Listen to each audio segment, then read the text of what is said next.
69,000 की चयन सूची रद्द नहीं हुई है।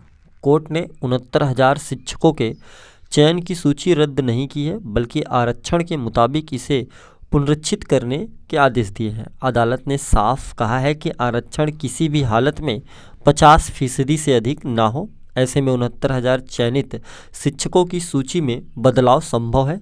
कई की नौकरियों पर संकट भी हो सकता है। उसके साथ साथ आपको बताते चले कि कोर्ट ने ऐसा कहा है कि ऐसे सहायक अध्यापक जो कि वर्तमान समय में कार्यरत हैं, चयन सूची को संशोधित किए जाने की प्रक्रिया अपनाए जाने तक उनकी सेवा में किसी भी प्रकार का कोई हस्तक्षेप न किया जाए। साफ किया है कि आरक्षित श्रेणी के जिन अभ्यर्थियों ने 65% या उससे अधिक अंक प्राप्त किया है, उन्हें अनारक्षित श्रेणी में रखा जाए। अब इस चीज़ को आप ऑर्डर के बिहाफ पे समझें। ये कुछ अंश है ऑर्डर का, और इसका आप हिंदी में प्रकरण को समझें, आप समझ पाएंगे। टीटी के उत्तीर्ण अंक किसी तरह से समान खेल मैदान को परेशान नहीं करते। हालांकि एक बार उम्मीदवार के इन व्यापक आधार के बाद ATRE 2019 में दिखाई देते हैं, जिसमें राज्य सरकार ने आरक्षित श्रेणी के उम्मीदवारों के योग्यता अंकों के लिए न्यूनतम अंकों का मानदंड क्रमशः 60% और सामान्य श्रेणी के उम्मीदवारों के लिए 65% निर्धारित किया है।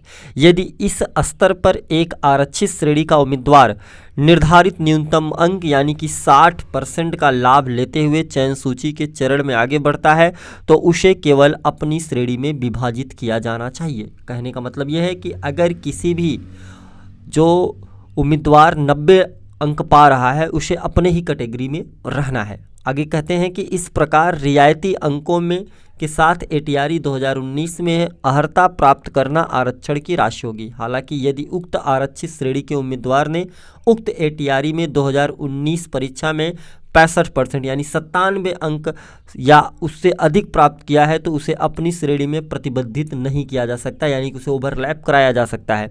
और आरक्षण अधिनियम की धारा 3(6) के मद्देनज़र खुली श्रेणी में यानी माइग्रेट करना चाहिए। इस अदालत के दिमाग में अनारक्षित श्रेणी और खुली श्रेणी शब्दों के परस्पर उपयोग के कारण पूरी कठिनाई 10 उत्पन्न हुई। अनारक्षित श्रेणी के लिए कोई कोटा नहीं है, जो वास्तव में एक खुली श्रेणी है जिसमें केवल योग्यता मायने रखती है, चाहे उसकी श्रेणी कुछ भी हो। ये कुछ अंश थे जो दोहरा आरक्षण। अब दोहरा आरक्षण को आप सरल शब्दों में समझिए।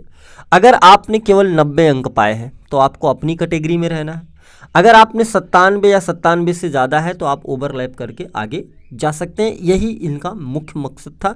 इसी में मेन चीज़ें हैं और इसी चीज़ों को फिर से फिल्ट्रेशन करने का इन्होंने कहा है। अब इस प्रक्रिया को थोड़ा और बारीकी से समझते हैं और आप समय दीजिए, आपको अच्छे से चीज़ें समझ आएंगी। यहाँ से देखेंगे आज जो अमर उजाला ब्यूरो में क्या चीज़ें छप करके आ रही हैं। कह रहे हैं कि 69,000 सहायक अध्यापक भर्ती में आरक्षण प्रक्रिया का ठीक से पालन न किए जाने पर 1 जून 2020 को जारी चयन सूची को हाई कोर्ट की लखनऊ पीठ ने 3 माह में संशोधित करने का आदेश दिया है। न्यायमूर्ति ओम प्रकाश शुक्ला की एकल पीठ ने 125 याचिकाओं पर अपना आदेश पारित करते हुए आरक्षित वर्ग के अतिरिक्त 6800 अभ्यर्थियों की 5 जनवरी 2022 को जारी चयन सूची को खारिज कर दी। इस सूची को यह कहते हुए चुनौती दी गई थी कि बिना किसी विज्ञापन के जारी किया गया था। याचियों की तरफ से कोर्ट ने बताया कि 69,000 सहायक शिक्षक भर्ती में आरक्षण नियमावली ठीक से पालन नहीं किया गया है। इस कारण आरक्षित वर्ग में चयनित 18,988 अभ्यर्थियों को जारी कट ऑफ 65% से ज़्यादा अंक प्राप्त करने के बावजूद भी सामान्य सूची में शामिल नहीं किया, यानी ओवरलैप नहीं कराया गया है। इनकी नियुक्ति प्रक्रिया को आरक्षित श्रेणी में ही पूरा कर दिया गया, यानी कि उनको अपने ही कैटेगरी में रखा गया, उन्हें ओवरलैप नहीं कराया गया, जो आरक्षण नियमावली का उल्लंघन था। इससे आरक्षित श्रेणी के अन्य अभ्यर्थियों का चयन नहीं हो सका है। इसी को लेकर दाखिल याचिकाओं में चयन सूची को इस आधार पर चुनौती दे दी गई है कि आरक्षित श्रेणी के उन अभ्यर्थियों भी आरक्षित श्रेणी में जगह दी जाए जिन्होंने अनारक्षित के लिए तय कट ऑफ मार्क्स प्राप्त किया है। जबकि अनारक्षित अभ्यर्थियों की याचिकाओं में कहा गया था कि आरक्षित वर्ग उन अभ्यर्थियों को गलत तरीके से अनारक्षित वर्ग में रखा गया जिन्होंने टीटी व सहायक शिक्षक भर्ती में आरक्षण का लाभ ले लिया। एक बार आरक्षण का लाभ लेने के बाद अनारक्षित वर्ग में अभ्यर्थियों का चयन किए जाने का विधि विरुद्ध जो है बताया गया है, जबकि 2 याचिकाओं में आरक्षित वर्ग के 68 अभ्यर्थियों को 5 जनवरी 2022 की चयन सूची को चुनौती दी गई है। कोर्ट के निर्णय में कहा गया है कि टीटी आरक्षण का लाभ लेने वाले को सामान्य श्रेणी का कट ऑफ मार्क्स पाने पर अनारक्षित वर्ग में रखा जाना सही है, क्योंकि टीटी एक अभ्यर्थियों को सिर्फ सहायक शिक्षक भर्ती परीक्षा में भाग लेने के लिए उपयुक्त माना गया है। तो यहाँ पे जो टेट वाला कह रहे थे कि टेट में आरक्षण लेने के बाद फिर आप वहाँ नहीं ले सकते, इसको कोर्ट ने मना कर दिया है। कोर्ट ने सीधा कह दिया है अगर आप भाई 97 अगर पा रहे हैं तो आप ओवरलैप करके जा सकते हैं। उसी को संशोधित करते हुए इन्होंने लिस्ट बनाने को कहा है। और ऐसा होता है तो नौकरियों पे, यहाँ पे आप इस पॉइंट को देखेंगे तो कई लोग ऐसे भी होंगे जिनकी नौकरी पर संकट भी आ सकता है, लेकिन जब तक लिस्ट क्लियर नहीं हो सकती तब तक किसी को भी उनके पद से हटाया नहीं जाएगा। यहाँ से इस चीज़ को समझते हैं। ये हाई कोर्ट ने समायोजन की पॉलिसी क्या बनाई है। न्यायालय ने 6800 आरक्षित वर्ग के अभ्यर्थियों से संबंधित चयन सूची को भी खारिज कर दिया। उक्त चयन सूची में को यह कहते हुए चुनौती दी गई है कि इसे बिना किसी विज्ञापन के जारी किया। न्यायालय ने अपने इस निर्णय में सरकार को यह भी आदेश दिया है कि वह मामले में हस्तक्षेप करते हुए उन अभ्यर्थियों के समायोजन के लिए पॉलिसी बनाए जो वर्तमान सूची में है वह 2 वर्षों से काम कर रहे हैं, लेकिन पुनरीक्षित सूची जारी होने से पहले उन्हें बाहर नहीं कर सकते। आप उनके लिए भी पॉलिसी बना करके उन्हें रखना होगा, आप उन्हें बाहर नहीं कर सकते हैं।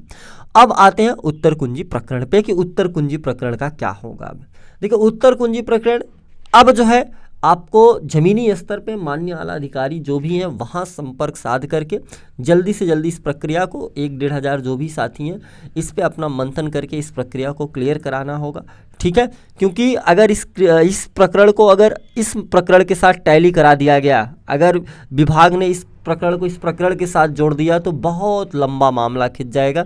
इसलिए उत्तर कुंजी अभी भी एक अलग हिस्सा था, उसी अलग हिस्से के तहत जो है इस प्रक्रिया को जल्द से जल्द पूरा कराना होगा, जिस पे टीम अपने स्तर पे कार्य करना शुरू कर दी त्वरित गति से। और बहुत जल्द ये चीज़ें आपको जो है पटल पे देखने को मिलेंगी कि किस प्रकार से इसमें चीज़ें होंगी। बहुत जल्द जो है विभागा के जो भी आला अधिकारी उनसे मिल करके लिस्ट का क्या प्रोसीजर है, उन्होंने लिस्ट को कहाँ तक प्रिपेयर किया और कब तक रिजल्ट रिवाइज जैसी स्थितियाँ वो बताएंगे, वो सारी चीज़ें क्लियर हो जाएंगी, वो भी आपको बताई जाएंगी। तो बहुत ज़्यादा पैनिक नहीं होइएगा। मिलते हैं हम और भी जानकारियों के साथ ऑर्डर के, जिससे जैसे अंश क्लियर होते जाएंगे, एक एक पार्ट क्लियर होते जाएंगे, आपको बताते चलेंगे। तब तक के लिए आप सभी साथियों का बहुत बहुत धन्यवाद।